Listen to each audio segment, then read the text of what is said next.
வணக்கம் ஃப்ரெண்ட்ஸ்.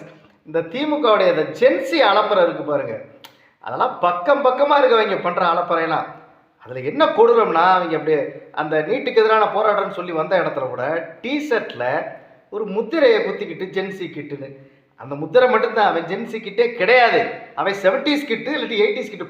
அவன் சிரிக்கிறான், பல்லு போய் சொல்லு போய், பக்கத்தில் ஜூலி வேற. அந்த அந்த இளைய மங்கை, அந்த அந்த அந்த ஜென்ஸ் அப்படியே பருவம் ததும்பும் அந்த பால்வடியும் ஜூலி பக்கத்தில் உட்காந்துருக்கு.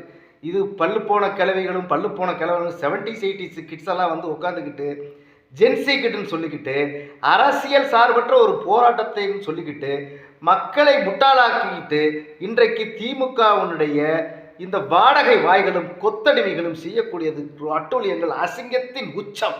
அதை விட கேவலத்தின் கேவலம் என்னன்னா, இவங்க இந்த இந்த போராட்டக்காரர்களுக்கு வந்து பேச வந்தாங்க பாருங்க, அவங்க எல்லோருமே இதை முகசுளிப்போடு பார்த்து, ஒருத்தர்லாம் அட்ரஸே பண்ணிட்டார் கூட்டத்திலே, இதெல்லாம் கேவலமா இல்லையான்னு கேட்டுட்டு போகிறாங்க.